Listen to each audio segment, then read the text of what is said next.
Obrigado, Marcão. Sempre... assustei. 50 foi chute na canela, mano.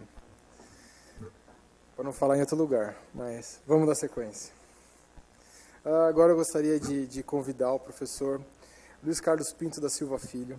Ele é engenheiro civil e mestre em engenharia pela Universidade Federal do Rio Grande do Sul, PhD em engenharia pela Universidade of Leeds do Reino Unido, diretor da Escola de Engenharia da Universidade Federal do Rio Grande do Sul, membro do Conselho Diretor do IBRACOM, Instituto Brasileiro de Concreto. Ele vai trazer aqui para a gente a palestra Projeto e Execução de Obras para atender os critérios de vida útil mínima de projeto, VUP, previsto na norma de desempenho para sistemas de alvenaria de blocos cerâmicos. Bom, antes de mais nada, né, parabéns pelos 30 anos, né, quero agradecer aí a todos os representantes da CIT, né, o Neto, Constant, a família inteira, a Maria Angélica pelo convite de estar aqui.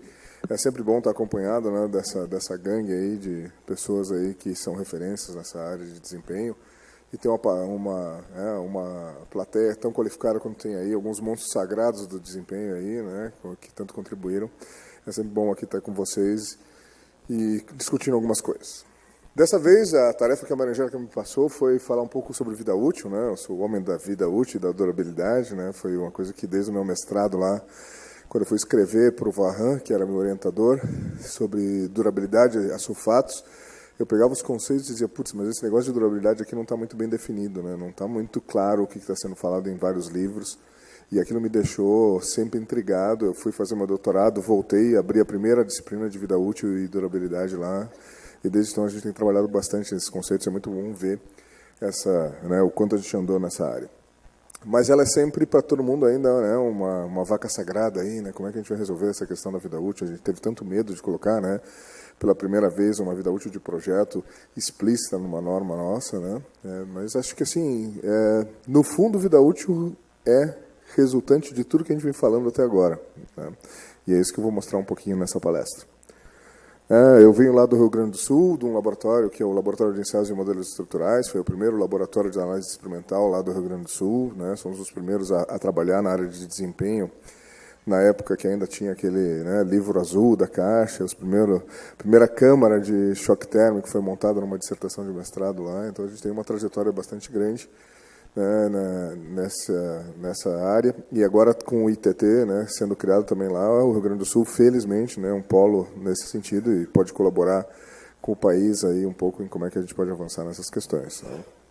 A gente trabalha em várias áreas, né, ali está um sistema, né, sendo ensaiado dentro do laboratório, né, mas a gente vai se focar um pouco mais na questão de durabilidade.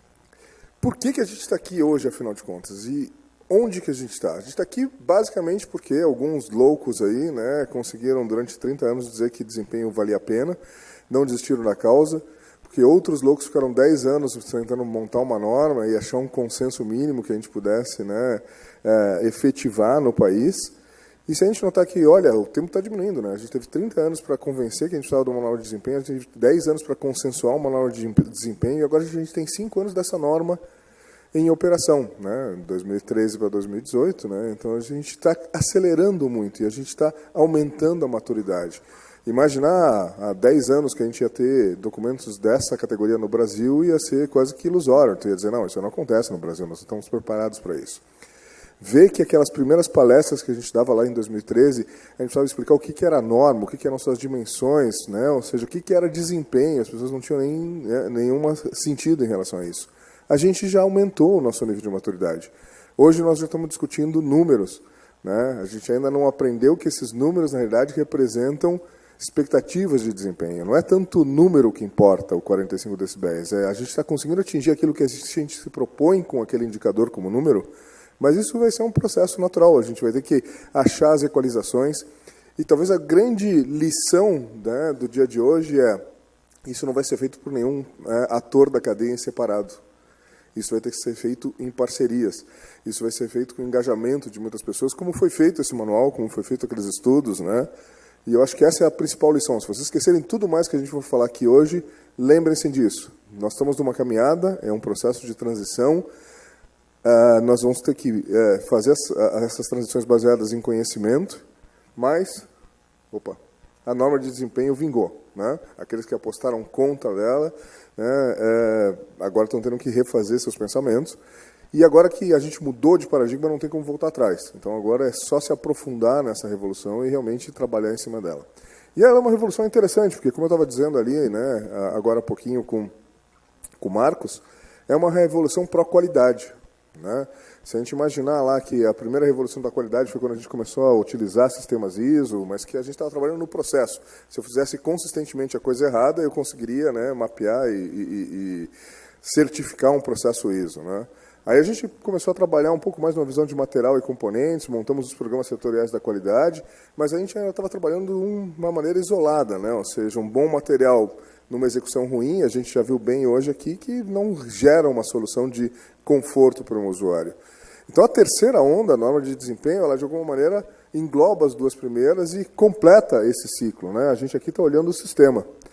E justamente porque ela é tão poderosa, ela está reestruturando todo o sistema, está reestruturando as práticas de cada um de nós, ela está mexendo com todos os atores da cadeia, né? Ou seja, o usuário começa a se olhar para isso e começar a mirar desempenho, algo que já aconteceu, por exemplo, nos carros, já aconteceu nos eletrodomésticos. A gente ensinou o usuário a olhar para certas coisas, né, diferentes do que a cor, ou o modelo, ou a potência, né? O nosso fornecedor começa a se preocupar que ele vai ter que oferecer, né, dados mais técnicos e qualificados em relação a isso. Os nossos construtores vão ter que saber absorver esses dados, fazer as perguntas certas, né? Integrar os dados que vão vir de uma série de fornecedores diferentes. O nosso incorporador vai ter que estar fazendo a gestão de todo esse processo, entendendo já desde o cliente lá e a escolha do terreno e como isso impacta, fornecendo a todos os projetistas aí, né, uma série de dados para que a gente possa fechar esse circuito aqui todo e efetivar o que a norma está nos colocando. Nós precisamos entregar produtos, né, com desempenho e que durem ao longo do tempo, né? No fundo, é esse compromisso que nós temos como cadeia. Cada um de nós vai ser um pouco impactado e já está sendo impactado por isso.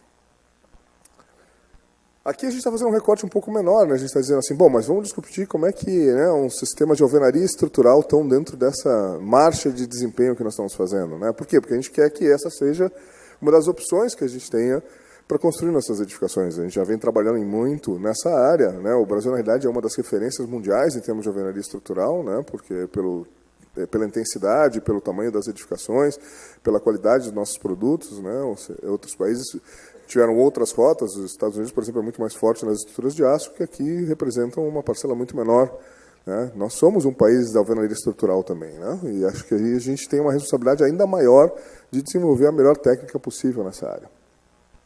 E vamos lembrar que esse é um dos sistemas mais antigos empregados pela humanidade, né? Ou seja, durante a maior parte da história do homem, a gente conviveu com a alvenaria. E isso é uma coisa importante quando a gente vai falar de durabilidade, né, e de vida útil. Por quê? Porque significa que a gente já conhece esse sistema. Ao contrário do concreto, que às vezes continua nos dando, né, surpresas, vamos lembrar que o concreto a gente tem um pouco mais de 100 anos, e a gente foi aprender que tinha problemas de sulfato, de reação ao calor agregado, ao longo dessa história desses 100 anos, né? A alvenaria a gente mais ou menos sabe, não surgiu nada de muito novo das formas como, né, blocos se deterioram, né? Ou seja, não tem uma grande nova enciclopédia, cuidado, está no Google, na internet. O bloco em si, a gente sabe muito bem, e ele é quase que naturalmente durável. Ele tem alguma sensibilidade possível, né, pelo desenho dele em altas temperaturas, ele vai ter alguma possibilidade de ter fluorescência, se eu deixar a umidade roubar alguns desses sais, né, e eles poderem se cristalizar. Mas fora aí, algumas dessas coisas aí que a gente já conhece, e isso é importante, né, porque quando a gente vai trabalhar com desempenho, a gente está dizendo assim, ó, nós vamos ter que basear nossa atividade em efetivo projeto e em conhecimento. Nós vamos ter que usar o conhecimento que a gente tem. Eu acho que parte do desafio nós vamos ter que projetar de fato, não basta seguir uma lista de requisitos, né?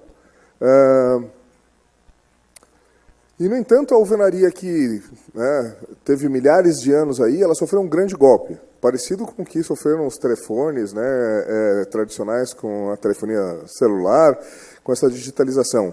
Tu tinha um sistema construtivo que tinha milhares de anos, que era o mais utilizado em todo o mundo, e em 30 anos tu acaba virando essa página para, né, as estruturas de concreto armado, né? Ou seja, a alvenaria sofreu um forte golpe naquela virada do século XIX, né, para o século XX, quando surgem, então, né, as patentes do concreto armado, e, obviamente, a gente estava fazendo, naquele momento, a ocupação dos lotes urbanos, fazer uma diferença com as regras empíricas de alvenaria, que eram 30 centímetros mais 10 centímetros por andar. Então, se eu tivesse lá 15 andares, eu ia ter uma parede, naquela época, pelo que eu regrava, de 1,80 m. Num lote urbano, isso não sobra muita coisa para a gente vender, né, Fábio? Então, não é à toa que a gente teve que repensar isso. E, em pouco tempo, a alvenaria vira só elemento de vedação das estruturas de concreto armado e decide que ela não quer ficar nesse papel secundário e vai se reinventar.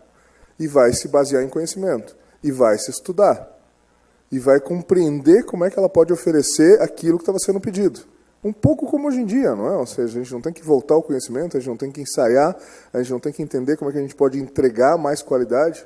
Foi o que aconteceu na alvenaria, que depois volta racionalizada nos anos 50. Aqui no Brasil a gente usa muito o termo, né, vedação racionalizada, mas nos anos 50 falava de racionalizada de toda essa alvenaria que tinha se reinventado. E algumas das coisas típicas daquele tempo é que eu tinha uma visão de sistema. Eu não estava mais utilizando, né, bloco, etc. Eu tinha que pensar como é que o sistema vai funcionar melhor, para eu poder reduzir dimensões, para eu poder entregar mais resistência, para eu poder entregar mais estanqueidade, para eu ter mais eficiência econômica, para eu ter menos perdas. Novas unidades foram criadas, né, a função de vedação vertical continuou sendo exercida, mas agora com uma função estrutural associada. Eu comecei a pensar em modulação, o que me permitiu avançar bastante em termos de fabricação. Eu adicionei essa capacidade estrutural e eu comecei a pensar em soluções de interface que fossem diferentes do que a questão, né, quase que manual de eu ir lá arrebentar a parede, né? Ou seja, a gente é capaz, quando pressionado, de repensar profundamente e de melhorar nossos sistemas. É o que, de alguma maneira, não só a alvenaria, mas todo mundo está passando agora na questão do desempenho. Muitas das coisas que a gente podia fazer até 5 anos atrás, né, e a gente fazia, a gente abandonou o contrapiso, a gente fazia lajes muito delgadas, a gente começou a reduzir muito a flexibilidade das nossas estruturas, parecia bem, mas quando a gente levanta a barra, algumas dessas coisas que eram práticas correntes deixam de poder ser utilizadas. Elas vão estourar lá na acústica, elas vão estourar lá na segurança contra incêndio, elas vão estourar na durabilidade por causa da fissuração. Então o jogo muda as regras. E isso que eu falo muito para os meus alunos. Não olhem para o passado. Por quê? Porque o passado recente já não é válido dentro do novo paradigma que nós nos estabelecemos. E isso é muito difícil, porque todos nós mais velhos nos acostumamos com aquelas coisas. É difícil tu dizer, mas eu vinha fazendo assim e agora não está mais certo. Ou seja, é complicado a gente dizer, eu estava errado no que eu estava fazendo, né? Apesar de eu estar acostumado a fazer dessa forma. E isso é extremamente necessário nesse momento. Né?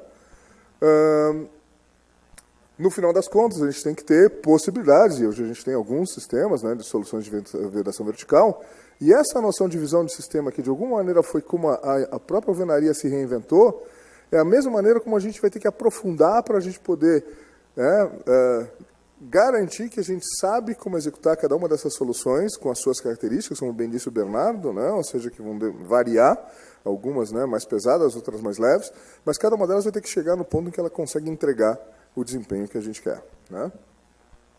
E a alvenaria estrutural de blocos cerâmicos, ela é extremamente utilizada no país, é uma das soluções mais atrativas em alguns aspectos. Ela está em grande parte das nossas habitações de interesse social, assim como ela está em boa parte das nossas habitações de alto padrão. Ou seja, então ela ainda tem que ser capaz de entregar desempenho, né, e desempenho vale para todas essas categorias, mas de uma maneira que seja integrada. Os antecedentes dela são bons, né? Eu me lembro que lá no Código de Obras de Porto Alegre, antes da gente ter a norma de desempenho, se dizia qualquer sistema novo deve ser equivalente a uma parede de alvenaria de 15 centímetros, se for um sistema interno. Ou qualquer sistema novo deve ser equivalente a uma parede de tijolos maciços, cerâmicos, de 25 centímetros. Então, assim, teve um momento que a alvenaria cerâmica, né, maciça era o padrão. Qualquer coisa tinha que ter o mesmo desempenho. Isso era doideira, inclusive, né, porque é um sistema leve e nunca ia conseguir ter alguns desempenhos que a alvenaria, né, de tijolos maciços tinha. Né? Mas vê que a gente tinha, né, uma expectativa de que esse era o nosso referencial. Opa. Mas agora surgiu outro referencial. Não pode mais ser intrínseco, e não é por similar, né, mas é a própria norma de desempenho, com todas as suas características. Algumas delas nós batalhamos bastante nos últimos tempos, né? Já estamos começando a entender melhor, os projetistas estão mais seguros, Desempenho estrutural, que a gente já conhecia, segurança contra incêndio, que a gente precisou recompilar, né? Segurança no uso e operação, que nós entendemos que era fundamental, que não bastava ter o prédio, mas que o usuário não podia ter perigos ali dentro. Estanqueidade, desempenho térmico e desempenho acústico. Obrigado, né, a todos aqueles que nos esclareceram tanto nos últimos anos aí sobre o que era essencial nisso. Alguns a gente não teve ainda nem coragem nem tempo de encarar, tipo qualidade do ar ou, né, as questões relativas à funcionalidade e acessibilidade já estão um pouco melhor, conforto tátil está começando, o 8 a gente ainda vai ter que trabalhar, e durabilidade sempre ficou como um daqueles mais difíceis, né, ou seja, como é que a gente trabalha um pouco esse conceito da durabilidade. E aí a Maria Angélica coloca essa pergunta: é possível assegurar a vida útil de um sistema de alvenaria estrutural? A primeira coisa é fazer uma definição conceitual.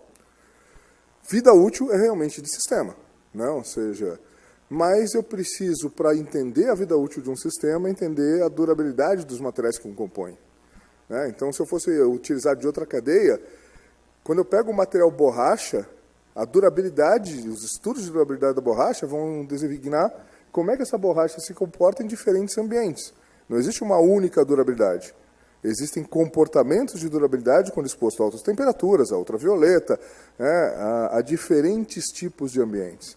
Então, não existe uma durabilidade, existe uma matriz de durabilidade dependendo do tipo de ambiente. Sabendo essa durabilidade, eu posso daqui a pouco criar um componente a partir desse material, né, como no caso de um pneu. Certo? Eu integro isso com outras coisas, tem agora uma banda ali, estrutural, de aço, tem a borracha desenhada de certa maneira para me dar gripe do pneu, né, me dar aderência no coisa, então eu já estou pegando aquele meu material borracha e colocando um uso para ele. E quando eu coloco um uso, este componente começa a poder ter vida útil, porque se está definido um uso, tem utilidade, pode ter vida útil. Aí eu posso começar a estudar padrões de frenagem ou não, número de quilômetros, começam a entrar parâmetros de uso que me definem o tempo de vida útil, né? Então, aqueles conhecimentos de durabilidade que eram um pouco mais absolutos ali, né? Eram mais do material, não estava ainda definido qual é o uso que eu vou dar para ele, começam a ganhar características de vida útil quando eu defino um componente. E, às vezes, eu pego esse componente e integro ele num componente mais, né, num sistema mais complexo ainda, que é o carro como um todo, né? Que tem aí não só N materiais poliméricos, mas alguns metálicos, que tem tintas, que tem, né, e que então agora todos eles têm que estar juntos e eu vou ter que ter uma série de ações de manutenção e outras coisas para que o conjunto me dê desempenho durante um certo tempo. Então, se eu falar da vida útil do carro, eu tenho que compatibilizar a vida útil do componente pneu com a vida útil do sistema carro, né? Isso significa que eu talvez tenha que ter uma ação de troca de pneus a cada X quilômetros rodados, que é o que vem no nosso manual. E aí a gente começa a entender, é um encadeamento, né? O fabricante da borracha entende muito bem dela, ele vai ter que passar informações para o fabricante do pneu, que pode até ser o mesmo, mas aí esse fabricante do pneu vai ter que legar parte dessas informações para o carro, porque o manual vai sair do carro e não do fabricante do pneu. Eu não quero ter 30 manuais cada vez que eu recebo um carro, eu quero ter um manual. E eu tenho que integrar essas informações de uma maneira inteligente. E às vezes, ao colocar o pneu, com outros sistemas, eu vou ter outros processos de deterioração que ele sozinho não teria. E é isso que acontece. Agora, olha o engraçado. Ninguém aqui nessa sala provavelmente ia lá num fabricante de pneu e dissesse: quanto dura o carro? Né? Acho que ninguém ia fazer isso. No entanto, a gente às vezes vai num fabricante de blocos e diz: qual é o desempenho do sistema inteiro? A gente está fazendo a pergunta errada, ou pelo menos para a pessoa errada, não é? E é isso que a gente compreender. Claro que o bloco faz parte, claro que as informações dele estão legadas dentro disso tudo, mas esse manual vai muito além do que um fabricante de blocos precisaria ter feito. Inclusive porque eles tiveram que fazer escolhas, né? Na hora que eles foram fazer resoluções de desempenho acústico, eles disseram: não, tá, eu vou agora botar uma argamassa XYZ aqui, eu já estou começando a trabalhar em possíveis sistemas feitos com bloco CIT. Né? É isso que eles estão dizendo assim, ó, se tu gerar certos sistemas com características a partir do meu bloco, mas com fabricantes, né, materiais de outros fabricantes, inclusive, dá ok. Tá? Mas se esses outros fabricantes trocarem também suas características, o manual de vocês vai pela janela, porque vocês não controlam esses outros fabricantes. Certo? Então é isso que a gente tem que compreender. É integrado. Cada um vai ter que conhecer um pouquinho. E às vezes o projetista é que vai dar certas pitadas para poder definir vida útil. A maneira como ele encaixa certas coisas, a maneira como ele especifica, a maneira se ele deixa ou não botar casinhas, né? Ou seja, caixinhas elétricas, a maneira como ele especifica o que vai, se ele coloca um painel na frente, se ele dá um pouquinho mais de espaço, é isso que vai permitir que vida útil surja. O artesão disso tudo é o projetista. Claro que assusta o projetista, né? Ou seja, tu é o maestro de uma orquestra, cada instrumento tem que tocar bem, mas quem dá a harmonia final é o projetista. Desde que o cara que limpa os instrumentos, né? Ou desde que o cara que permita que as pessoas entrem, funcione, né? Mas a gente vai chegar lá. Então, essa visão de sistema significa o quê? Que, no fundo, o bloco é um elemento, né? Ou seja, de um sistema mais amplo, e o sistema como um todo tem que apresentar o desempenho. E isso que é o vital. Então, eu vou precisar entender, inclusive, interfaces. Como é que eu ganho interface botando mais um material e fazendo com que eu tenha uma perda acústica na transmissão de um para o outro?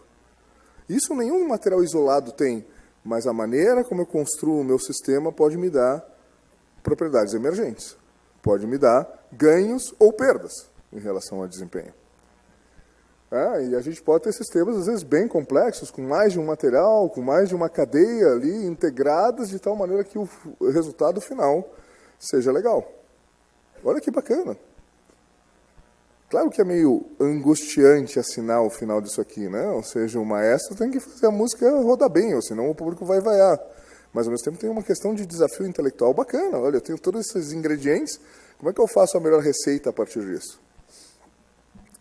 E aí é que a gente chega, né, numa outra pergunta que a Maria Angélica me colocava de vez em quando. Tá, e qual é a vida útil de projeto de uma fachada, né? Porque aí a fachada eu vou ter que entender características ambientais.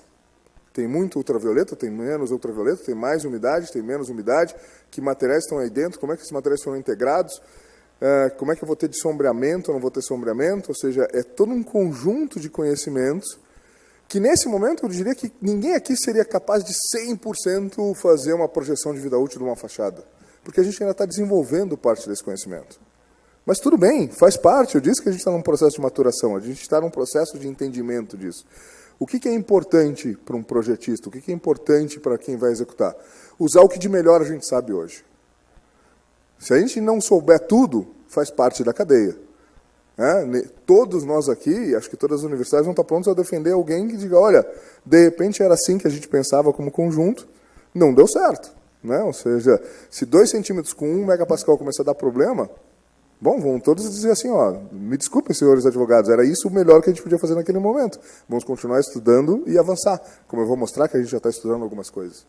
Agora, se eu saio um pouco do que é o consenso comum, se eu não acesso o melhor conhecimento existente, aí eu posso estar numa posição bastante duvidosa. Então, quem é o responsável pela vida útil? Todo mundo. Por quê? Porque o desempenho vai nascer lá na concepção, tipo de edificação, meio ambiente, as definições de meio ambiente que eu vou fazer, até porque nós brincamos de Nostradamus, né? Ou seja, a gente diz assim, eu vou projetar para 50 ou para 100 anos, ou, né, com alguns elementos estruturais, com um certo teor de cloretos, um certo teor de CO2, que se eu projetasse 100 anos para trás, eu teria que ter sido muito sábio para saber qual é que seriam os teores de hoje em dia. Então eu tenho que combinar com o meu cliente e dizer o seguinte, ó, nenhum de nós sabe. Nenhum de nós sabe se vai ter muito mais CO2, se vai ter muito mais sulfato na atmosfera, ou se a gente vai ter limpado tudo com tecnologias verdes, as eletricidades, e vai ter um ambiente muito menos agressivo do que a gente tem. Mas vamos combinar o seguinte, senhor cliente, a gente vai usar este perfil de durabilidade. A gente vai utilizar esse cenário de futuro. E isso tem que estar assinado, gente, pelas pessoas. Isso tem que estar combinado e assinado. Porque essa é, de alguma maneira, o contrato que nós estamos fazendo. Nenhum de nós sabe o futuro, mas vamos combinar qual é o futuro que nós dois aceitamos, que é o mais provável. Né? Se a gente não assinar nada, aí daqui a alguns anos aí fica o jogo de empurra. Né? Então, assim, tu não assinou nada, mas né, tu deveria talvez ter sabido disso. Não, pera um pouquinho, nem tu, nem eu sabíamos disso naquela época. Então, assim, ó, esse consenso inicial, essa lógica de que existe cumplicidade e parceria no estabelecimento do desempenho entre setores, entre cliente e entrega, é extremamente importante que a gente desenvolva. Não é uma relação antagônica, é uma relação de simbiose que a gente tem que estabelecer. Né? O desempenho toma forma no projeto, né? Ou seja, nascido na concepção, ele vai aí definir uma vida útil de projeto, ele vai definir requisitos com base de normas, e as normas ajudam bastante nesse sentido, mas pode ter requisitos adicionais que o próprio projetista está colocando. Faz parte, ele não precisa só seguir o que a norma estabelece. Faz parte da arte de projeto definir, não, aqui eu vou ter um requisito adicional de posicionamento, aqui eu vou ter um requisito adicional de largura. Né? É isso que a gente quer, é isso que a gente precisa ter, projetistas que sejam capazes de compreender um pouco o que está por trás das normas, mas entender que a norma não é regra padrão para tudo. Vai ter momentos em que a situação padrão da norma, inclusive, vai ter que ser mais exigente, ou que poderá até ser mais flexível. Seleção de sistemas, definição de microambientes, a gente vai ter que avançar um pouco nisso, né? A gente trata ainda, eu me lembro quando, na década de 70, 80, a gente pegava um projeto lá, né, tipo de um banco, né, Banco do Brasil, e mandava para agências em Goiânia, Rio Grande do Sul, Pernambuco, com as mesmas definições, com os mesmos cobrimentos, com os mesmos revestimentos. Cara, obviamente a gente estava ou super exagerando em alguns ou subdimensionando em outros, né, porque esses ambientes são completamente diferentes. E quando a gente pensa, a gente tem microambientes, muitas vezes entra a nossa garagem lá, né, que vai ter CO2, que não vai ter revestimento nos pilares, e o pilar revestido lá do 12º andar, que não tem carga, que está revestido, está num ambiente sequinho, com baixa umidade.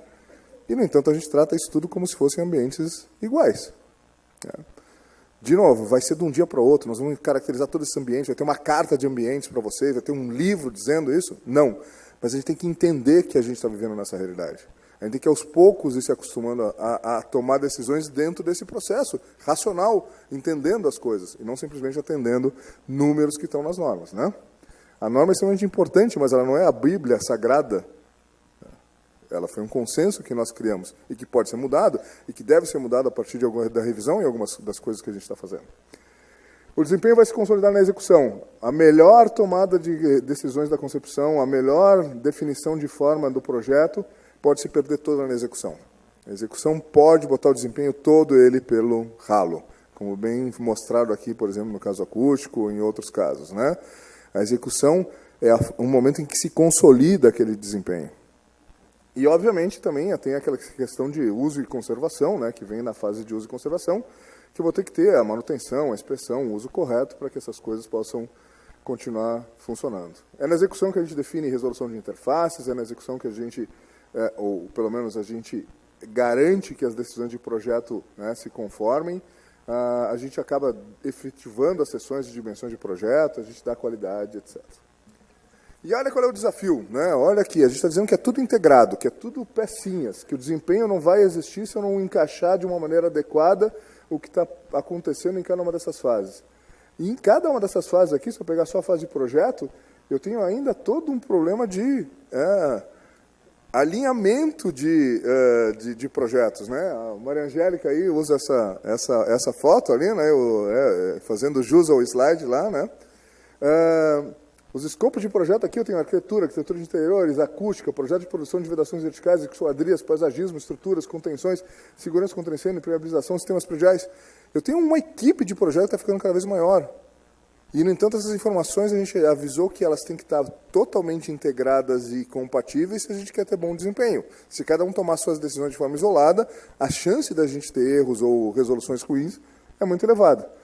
Então, talvez uma das coisas extremamente importantes para a gente garantir durabilidade da útil é, estranhamente, olhar fluxo de informações.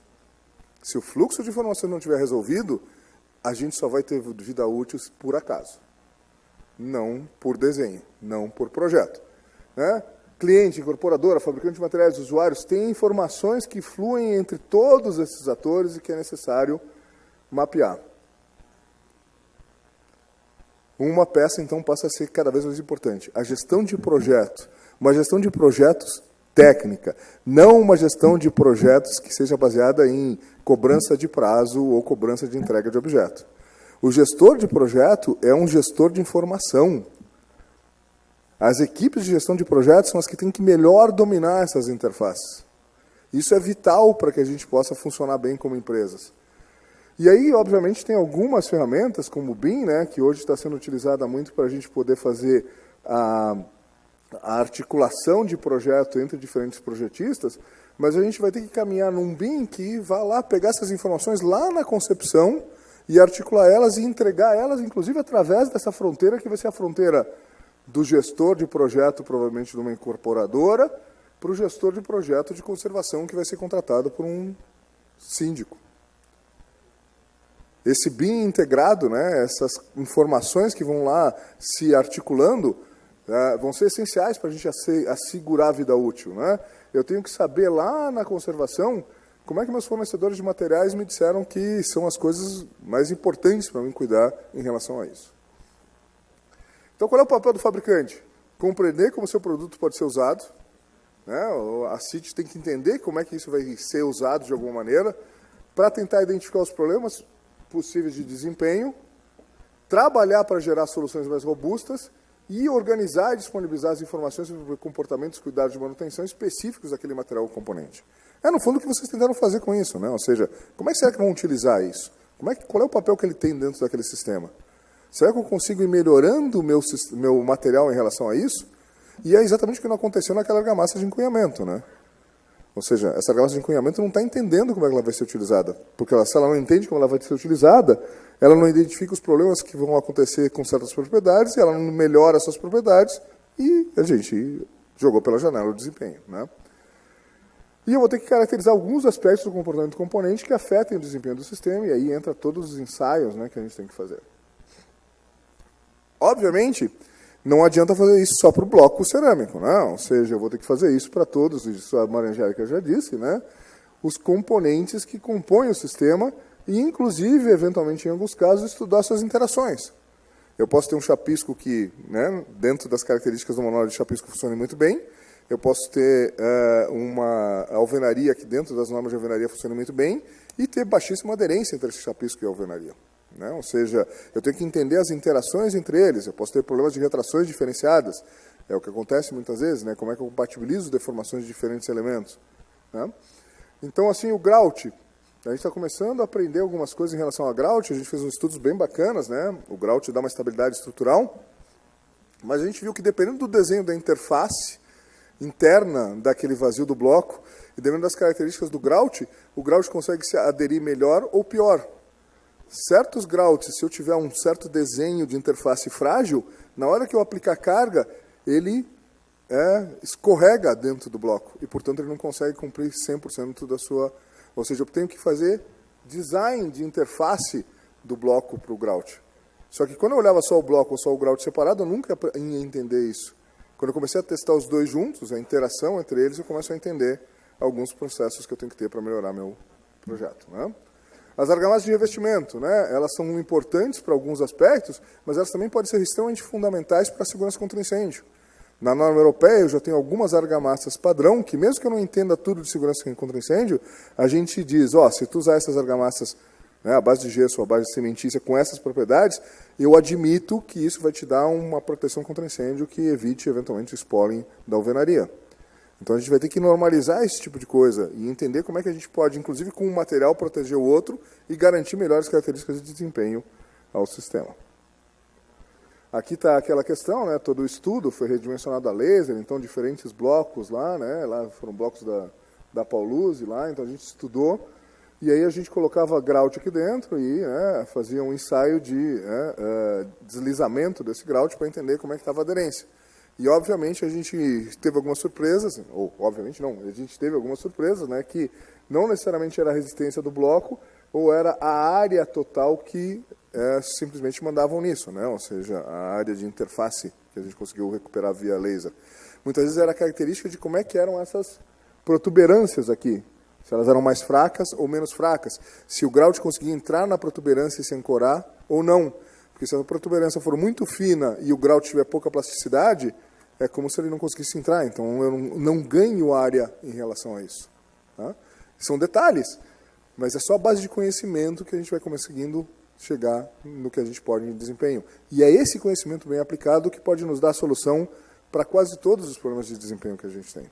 Né? Então, aí entra a função dos universitários, é fazer essas pesquisas a ponto de poder entregar isso para uma empresa e a empresa começar a fazer o design, né, e vocês terem blocos melhores em relação a isso. Né? Papel dos projetistas. basicamente é estabelecer vida útil de projeto, né? Então, isso aí está escrito na própria norma, os projetistas devem estabelecer a vida útil de projeto de cada sistema que compõe a norma, e quando forem considerados valores de vida útil de projeto maiores que os mínimos estabelecidos nessa norma, devem constar dos projetos ou memorial de cálculo. Mas vamos lembrar que vida útil de projeto é uma referência de cálculo. Vida útil de projeto não é nem o meu objetivo, eu não construiria estruturas para elas durarem 50 anos, não valeria a pena economicamente eu dizer que eu estou gastando todo o meu recursos, insumos, né? Não seria sustentável construir prédios para 50 anos. Esses prédios vão durar naturalmente muito mais do que esses 50 anos, sofrendo manutenção, sofrendo a substituição de alguns dos componentes, mas nenhum de nós aqui imagina que uma estrutura de concreto de um prédio atual vai durar só 50 anos e se desmanchar no dia seguinte, né? Nem o norma, né? E não é garantia.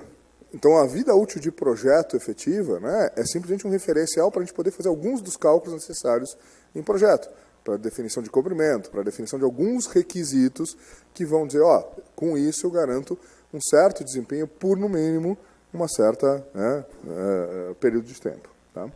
E aí tem as tabelas que estão finalmente na norma, né, já estão ficando bem conhecidas hoje em dia, nem vou me deter muito nelas, espero que todo mundo aqui já tenha conhecido, e a gente estabeleceu primeiro os valores mínimos e já tivemos coragem de dizer, olha, mínimo é mínimo mesmo, vamos botar, né, o superior. Eu me lembro quando a Maria Angélica fez essa defesa assim, né, de, olha, nós não podemos admitir que a gente vai ficar só no mínimo. Vamos deixar as pessoas dizer, olha, eu vou trabalhar em outros patamares, eu vou me propor a chegar em desempenhos maiores. E é possível, tranquilamente, né. Fazer um concreto de 75 megapascal, meus auxiliares de pesquisa de segundo semestre fazem. A questão é, não basta fazer um concreto de 75 megapascal. Eu preciso ter uma resolução de uma parede que tenha desempenho, né, que me permite utilizar esse valor em cálculo. Conhecimento dos mecanismos de degradação de alvenaria. Bom, eflorescências. Quem não ouviu falar em eflorescências, né? Então, isso aí a gente já sabe como dominar, né? A gente faz uma seleção de materiais, a gente controla um pouquinho a umidade, não deixa subir. Muitas vezes a eflorescência não começa no tijolo, ela começa até, né, na própria argamassa, né? Então eu também tenho que trabalhar um pouco nisso. Fazer um bom revestimento, impedindo que a umidade seja, né, muito ativa, isso não vai acontecer. Eu ainda tenho que trabalhar um pouquinho mais a umidade, esse talvez seja um dos grandes, né? Isso me lembra de quando eu iniciei, a umidade é o grande inimigo do engenheiro, né? Colete a umidade e tire ela do seu prédio tão cedo quanto possível. Aqui a gente ainda talvez não tenha aprendido tudo, vale a pena talvez a gente ainda discutir algumas soluçõezinhas, a gente tem ainda desde umidade de condensação, em alguns casos umidade ascendente ainda trabalhando, a gente tem alguns casos de absorção demasiada de alguns sistemas, então aqui a gente vai ter que ainda desenvolver um pouquinho mais, mas já tem, né, hoje sistemas de impermeabilização super importantes, o que deveria acontecer é mais controle do executante em relação a alguns desses sistemas, né? Pouca gente cuida de alguns momentos críticos que podem dar muitos problemas patológicos depois, né? Os engenheiros de obra precisam começar a entender o que é mais importante e verificar. Situação de incêndio a gente está aprendendo cada vez mais. Envelhecimentos de argamassa de revestimento ou assentamento, né? Acho que a gente sabia pouco disso, porque a gente dizia o seguinte, ó, vamos grudar uma pedra, né, que é um granito, né, que tem dimensões grandes e peso grande, só com uma argamassa que vai sofrer estresse higrotérmico ao longo do tempo.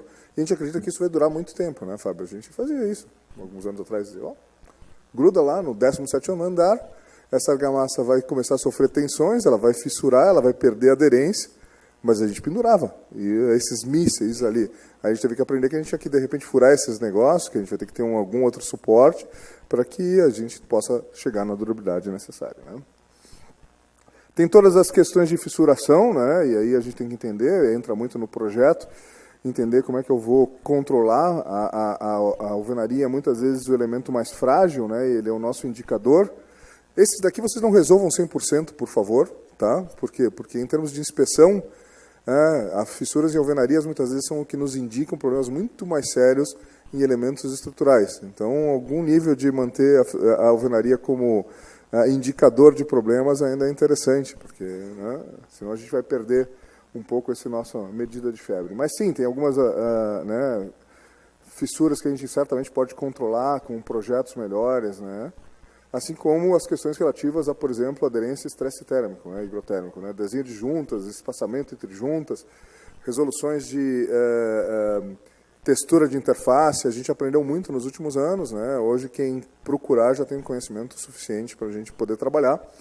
Vamos lembrar que o Brasil é o país mais intenso em relação a variações térmicas diárias. Quando a gente estava construindo o Museu Iberê Camargo lá em Porto Alegre, a gente utilizou, veio de Portugal, o projeto de algumas paredes utilizando os critérios da norma europeia para a definição de juntas. Fissurou tudo. Por quê? Porque na Europa eles têm países às vezes muito quentes, muito frios, países que ficam muito frios, mas não tem variações diárias como a gente tem no Brasil. E o que acontece com uma variação diária é que tu pode daqui a pouco ter uma peça que está fria, mas tu vem o sol chegando, tu aquece só um pedaço da tua estrutura e tu tem tensões diferenciais muito maiores do que se tu aquecesse ou esfriasse tudo de uma maneira mais homogênea. Então a gente trabalha com tensões aqui que são muito mais difíceis de controlar. E aqui está aquele problema, né, lá que o Marcos citou, da questão da compatibilidade de deformações, né? Tem vários casos, São Paulo sofreu bastante com isso, vocês já tiveram algumas conferências, inclusive no Sinduscon, sobre essa questão. E só que a gente não está aprendendo, porque anos antes do Marcos ser chamado, eu já tinha sido chamado num outro edifício em Porto Alegre, também pela Defesa Civil de manhã, vem cá, está caindo o prédio. Aí eu fui lá e digo, não, peraí, não é isso, né? Só que a gente não tem conseguido incorporar isso, né? A gente aprende um pouquinho e volta logo depois. Não adianta, a gente tem que ter algum lugar em que a deformação vai ser absorvida, né? Ou seja, quando a gente tirou a cal, a gente tirou boa parte da resiliência, essa capacidade de absorver pequenas deformações. Em algum lugar tem que estar a válvula de escape. Nós temos que projetar para isso. Se nós não estamos projetando para isso, ela vai aparecer, ou a gente faz materiais, todos eles muito mais capazes de resistir à compreensão, ou ela vai aparecer em algum lugar, né? E a gente tem alguns avanços importantes também no conhecimento em relação a altas temperaturas. Por quê? Porque a gente teve alguns exames de estruturas sinistradas, no qual a gente notava em algumas paredes de vedação não estruturais muito problema de desplacamento de bloco. E aí surgiu uma certa temor de, bom, se isso pode acontecer em blocos de alvenaria quando eles estiverem carregados no incêndio, pode ser um problema sério, né? Então a gente começou uma série de estudos para poder entender a possibilidade de que, aquecendo uma face do bloco, como ele só está preso por algumas, né, conexões, que seriam, né, as paredes transversais, ele poderia ter uma deformação diferenciada e ter um cisalhamento daquela parede se fosse muito diferencial de temperatura de um lado para o outro, né? Isso se mostrava em vedação, mas não se mostrado muito em elementos estruturais. Aí nós fomos para alguns estudos preliminares em relação a isso, e a gente nota, né, aqui estão aquelas termografias mostrando que a temperatura passa muito mais por dentro, né, da argamassa do que pelo bloco, né, como foi dito aqui. E a gente nota que tem uma dança térmica, né? Ou seja, num primeiro momento, né, por causa do aquecimento, a parede começa a se desviar, e isso é um problema, porque gera excentricidade aqui. Mas depois, como a temperatura passa mais rápido na argamassa, a argamassa vai tendo uma perda de resistência, e eu giro esse bloco, né? Eu começo a encostar a unidade, e eu tenho um efeito contrário. Então ela dança para fora, dança para dentro, está sobrecarga, e eu controlo muito mais as tensões. Então eu não tenho tanta tendência de dar o spalling quando eu estou sobrecarga, né? Então os primeiros resultados que a gente tem são muito favoráveis em relação a isso.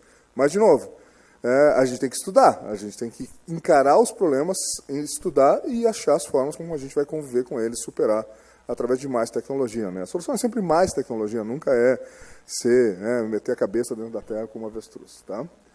O papel do executor, desenvolver e adotar boas técnicas de execução, acho que o Marco já falou bastante disso, né? Seguir as indicações de fabricantes, registrar os desvios de execução, isso é extremamente importante, e obter conhecimento adequado sobre o sistema e suas interfaces, né? Acho que já foi falado da importância das interfaces por várias das pessoas que me antecederam.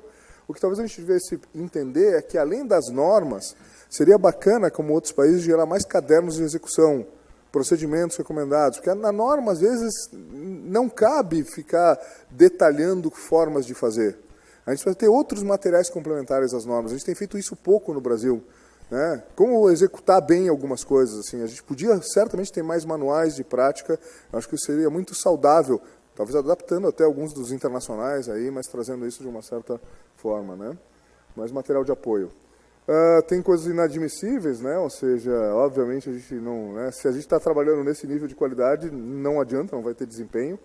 E tem algumas experiências bem bacanas, né? O Marcos citou uma, né? Que é enriquecer a experiência no local, porque muitas vezes o que acontece é o cara está na frente da obra, ele não pode deixar cair a produtividade, ele não tem muita certeza de como executar, e aí, bom, vamos fazer assim mesmo, depois a gente vê, e aí o problema já está né, formalizado. E uma das coisas interessantes dessa experiência da Pauluzi é utilizar o celular para, de repente, tu refrescar a memória, ali, como se fosse um cursinho ali, vendo um vídeo de como executar. Se tu tiver dificuldades, tu quase que fazer um treinamento mais específico lá no local, né? Então, é uma ferramenta que a gente deveria explorar mais, utilizando um pouco a digitalização, que está impactando tantas coisas, né, para garantir que a gente tenha melhor conhecimento na frente de obra mesmo, lá o cara não precisar voltar ao canteiro para olhar essas coisas. E tem o papel do usuário do sistema, né, que vai ser, né, ou seja, ser responsável por inspecionar.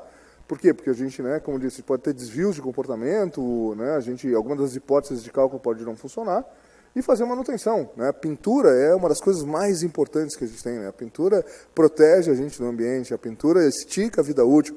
Do ponto de vista de vida útil, manter pintado qualquer coisa que vocês construírem é a solução de custo-benefício mais importante para esticar a vida útil. Independente de todo o resto. Se tu só fizer isso, tu já reduz, né, o contato com a umidade e já vai esticar a vida útil de qualquer das coisas que a gente construir. Então, aí, terminando um pouquinho, né, utilizando aí a Maria Angélica de novo, né, eu gosto dessa frase dela, o desempenho que a gente ensaia, o desempenho que a gente projeta, o desempenho que a gente executa, mais uso e manutenção, é que vão nos garantir desempenho para o usuário.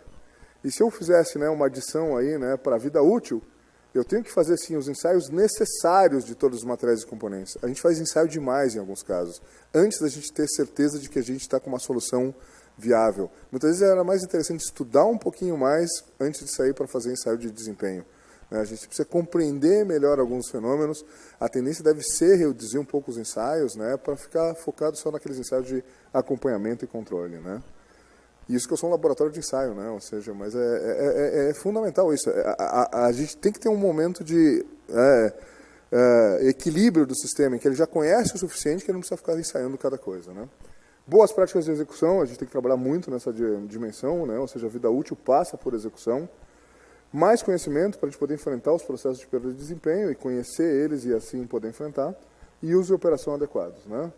Então, aqui tem algumas coisas, né, ou seja, que são bacanas para a gente pensar em sistemas de vedação melhores. Tem uma boa capacidade de projeto, né, ou seja, arquitetura, especificar espessura de parede, arquitetura projetistas em geral, né, o TRF, a capacidade térmica, a transmitância. Nós precisamos de projetistas que possam dominar melhor esses conceitos, né, não é só pegar numa tabelinha lá e mandar adiante, lá, ó, recebido o cara de materiais, mando para o cara de execução de obra.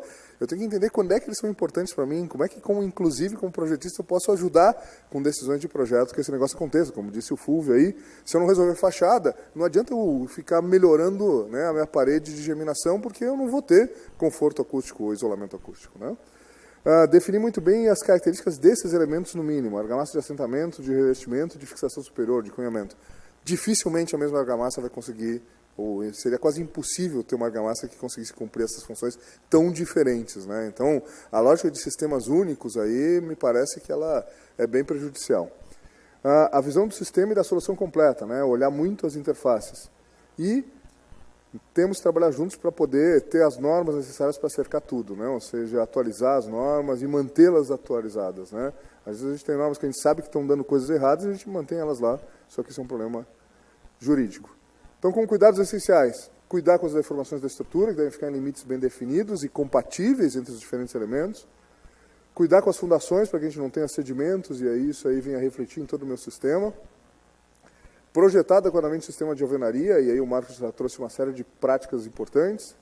Entender muito bem e caracterizar, ter normas e garantir que eles tenham boa qualidade, blocos, argamassas. Assentar, revestir interfaces com normas de execução muito claras, que ainda não existem, e garantir que a gente vai conseguir prover um sistema que resista a choque térmico, chuva e umidade, agentes poluentes. Isso é perfeitamente viável. Portanto, como conclusões, sim, né? Potencialmente, tranquilamente, eu posso fazer um sistema de alvenaria, um sistema de vedação vertical baseado em blocos de alvenaria cerâmicos que atinja a vida útil de projeto, né? Ou seja, não tem nenhuma barreira tecnológica para isso, não, nenhuma barreira de conhecimento para isso. Eu tenho barreiras de execução, de integração do conhecimento, de uso do melhor conhecimento, de projeto, né? Eu preciso dominar o conhecimento, ter uma boa resolução, cuidar com a execução, fazer uso e operação adequada e conhecer os mecanismos de degradação. Necessidades urgentes, nós precisamos atualizar algumas normas, resolver os componentes e interfaces e capacitar o RH, né? Ou seja, a gente pode projetar super bem, a gente pode estar com o melhor conhecimento, se a gente não conseguir conscientizar o nosso operador de obra de que ele tem que ter certos cuidados de execução, não vai funcionar. Treinamento na frente, né, de obra, como eu disse, o desempenho só se consolida na execução. E os meus times de execução têm que saber o que eles têm que estar controlando e como eles têm que estar treinando. E melhoria contínua, né? Continuar nos novos conhecimentos, né? E como a gente está falando ali de design de interface, de comportamento em altas temperaturas. Avanço em racionalização, a gente tem que discutir um pouco mais para a fabricação, o mínimo, né? Ou seja, a gente estava falando hoje, né, sobre esses blocos especiais, acho que é o caminho, com certeza, para seguir. Nós temos que tentar usar a obra muito mais como montagem do que qualquer tipo de fabricação ou, né, improvisação que a gente tenha lá. Trabalhar ainda mais no design de blocos. Eu acho que design de blocos vai ser uma das grandes coisas que a gente vai fazer nos próximos anos ali, né? Paredes, forma de paredes, contatos, interface, isso vai ser vital. E trabalhar muito numa norma de especificação de argamassas. Nós temos que trabalhar muito isso para poder o sistema funcionar bem, né? Era mais ou menos isso, espero ter contribuído um pouquinho. Obrigado pela presença de todos e parabéns mais uma vez.